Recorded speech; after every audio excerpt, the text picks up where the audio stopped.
Okay, so division of radicals. So, ganito naman yung format kapag division of radicals. Kapag magkahiwalay sila, magka-separate, pag-iisahin nyo lang. So, A over B and then, yung index niya, ganun lang din, kopya. So, para mas maintindihan nyo, mag-example na tayo. Okay po? Okay, so first example, we have square root of 27 all over square root of 3. So, pag-isahin muna natin. So we have square root of 27 all over 3. And 27 divides 3, divisible yan.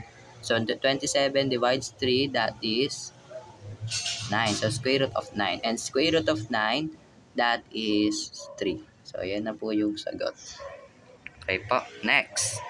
Next example, we have square root of 18 plus square root of 8 divided by square root of 2. So pag-isahin muna natin. So we have square root of 18 divided by square root of 2 plus square root of 8 divided by square root of 2. Same lang naman yan sa ganyan. Pinag-isa lang. So ito, divisible to, parehas. Pwede nating i-divide. Square root of 18 divided by square root of 2, that is square root of 9 plus square root of 8 divided by square root of 2, that is square root of 4. And then square root of 9 and square root of 4, that is 3 plus square root of 4 is 2. And 3 plus 2, that is 5. So, ito na po yung simplified form. Next.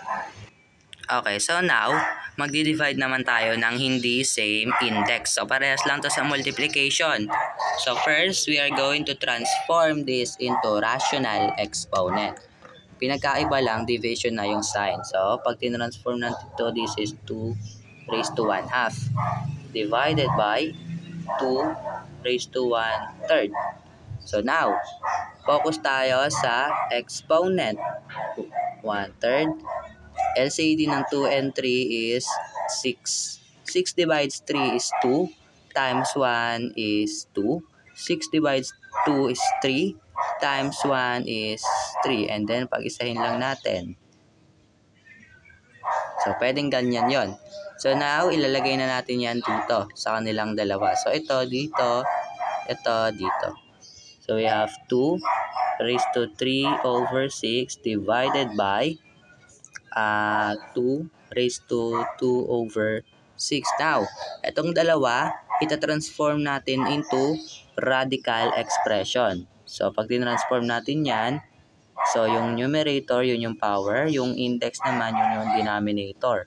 So, divided by 2, yung numerator, yun yung power, yung index, yun yung 6.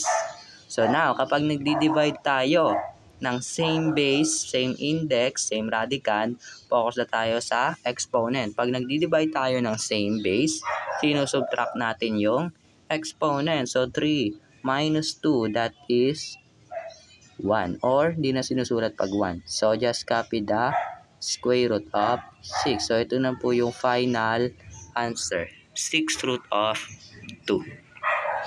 So, next example. Ito naman, tayo na bawal kasi ang radical sign sa denominator. So, ang gagawin natin dito is rationalizing.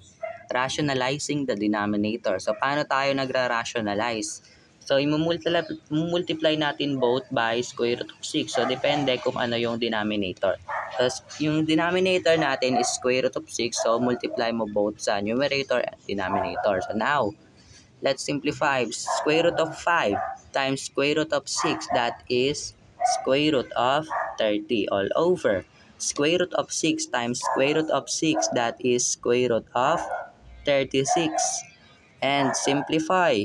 Square root of 30 all over. Square root of 36, that is 6. So, this is now the simplified form. Kasi wala nang radical sign sa baba. Na-simplified na natin. Kanina kasi, may radical sign. So, dito, na-simplify natin, wala na. So, ang tawag po dyan sa ginawa natin is rationalizing. Or rationalize. Okay po.